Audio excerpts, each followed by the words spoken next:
দখলা কলীয়া ঠাকুৰ মন্দিৰ প্ৰাংগণত মহিলা সমিতিৰ দ্বাৰা বাৰ্ষিক হোলী উৎসৱ। বিগত কেইবেলিৰ দৰে এইবেলি আজি বৃহস্পতিবাৰে দখলা শোলমাৰী গাঁৱত কলীয়া ঠাকুৰ মন্দিৰ প্ৰাংগণত শ্ৰীকৃষ্ণৰ উৎসৱ হোলী উৎসৱ পালন কৰা হয়।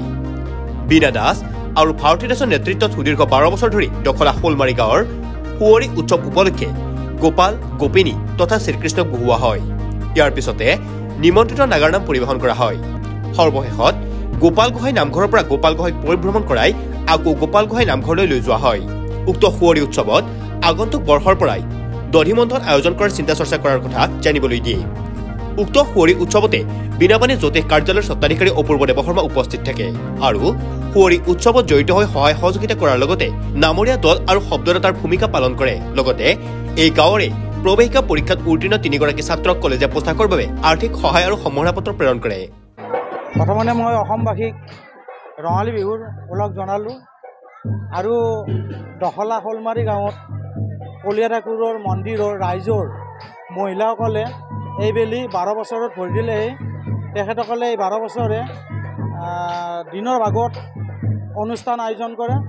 ৰাতিপুৱাৰ ভাগত আছিল আমাৰ গোপাল গোপিনী তেখেতসকলক আমন্ত্ৰণ কৰি আনি ইয়াতে গোপাল গোপিনী কৃষ্ণক বহাইছে আৰু এই অনুষ্ঠানত আজি 12 বছৰৰ ভিতৰত মই 8 বছৰে তেখেতসকলক এই অনুষ্ঠানত যথেষ্ট পৰিমাণে সহায় সহযোগিতা আগবঢ়াই আহিছোঁ। যদিও এই 8 বছৰত মই তেখেতসকলৰ নামদাতা হৈ আছোঁ আৰু মই থকা দিনকেইটালৈ তেখেতসকলৰ এই অনুষ্ঠানত নামদাতা হৈ থাকিম। এইবেলি মই নামদাতা অৰ্থাৎ কুকুৰ মাৰা ছোৱালী নাগাৰা নাম দল লগতে শব্দদাতা হিচাপে মই উপস্থিত আছোঁ আৰু তেখেতসকলৰ ফালৰ পৰা মই যি সহায় সহযোগিতা আগবঢ়াইছে মই সহায় সহযোগিতা আগবঢ়াইছোঁ তেখেতসকলক আৰু তেখেতসকলৰ উজ্জ্বল ভৱিষ্যত কামনা কৰিছোঁ, যাতে মই অন্য বেলিও ইয়াতকৈ ভাল ধৰণে এনেকুৱা অনুষ্ঠান পাতিব পাৰে। আৰু আমি আলোচনা হৈছোঁ আমাৰ ঠাইৰ কাৰণে এই অনুষ্ঠানটো বহল ভিত্তিত কৰিব পৰা নাই। বোধ কৰোঁ আমাৰ 1-2 বছৰ ভিতৰত ইয়াতে দধিমন্থন এখন পাতিম বুলি আমি মনত আশাবাদী। ৰাইজৰ কেনেকুৱা সহায়? আমাৰ ৰাইজৰ যথেষ্ট সঁহাৰি পাইছোঁ। এই অনুষ্ঠানটোৰ লগত জড়িত হৈ আছোঁ আৰু এই অনুষ্ঠানত প্ৰত্যেক বাৰ্ষিক অনুষ্ঠান হিচাপে এই কলীয়া ঠাকুৰ মন্দিৰত ঢেল দিয়া পৰ্ব এটাও অনুষ্ঠান হয়। যোৱাবাৰতকৈ এইবাৰ ব্যতিক্ৰমী বুলি কওঁতে আমাৰ যোনটো শোভাযাত্ৰা বুলি কওঁতে আমাৰ গোপাল গোপিনী আনে, তাৰোপৰি আমাৰ দখলা গোপাল মন্দিৰৰ পৰা গোপাল পৰিভ্ৰমণ কৰাই এই কলীয়া ঠাকুৰৰ মন্দিৰত উপস্থাপন কৰে আৰু ইয়াৰ পৰা তেখেতসকলে গোপাল লৈ গোপাল মন্দিৰত স্থাপন কৰে। প্ৰথম কথা হ'ল আমি আচলতে নদীখনীয়া মানুহ, শোলমাৰী আছিলে, শোলমাৰীৰ পৰা আহি পেলাই এতিয়া আমি এই দখলাত মানে মন্দিৰ স্থাপন কৰিছোঁ। তেতিয়াৰ পৰা দখলাত শোলমাৰী আছিলে আচ্ছা, তেতিয়াৰ পৰা প্ৰায় 12 বছৰ হ'ল এই মহিলাখিনিয়ে আমাৰ এটা হোলী উৎসৱ পাতি আছে। 10 তাৰিখ আৰু 11 দুমাহী বহাগত তেওঁলোকে পাতি আছে।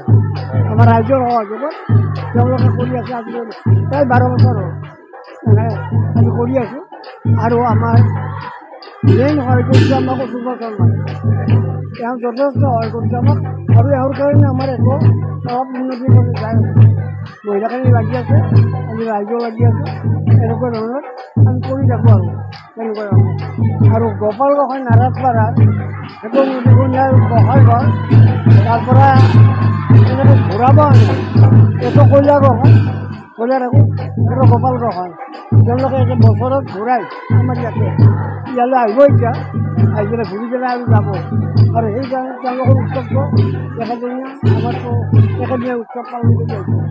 এতিয়া ৰাইজৰ সহযোগটো আমি আপোনালোকৰ যদি সহযোগ পাওঁ নিশ্চয় আমাৰ উপকৃত হ'ব আৰু বিশেষকৈ অপূৰ্বতাৰ নাম গোটেইখিনি সহায় কৰি আছোঁ।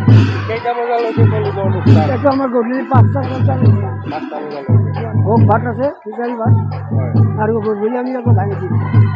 পলাবাৰীৰ পৰা Jitum Nafar report, news any 365। Stay informed, stay ahead. News Any 365.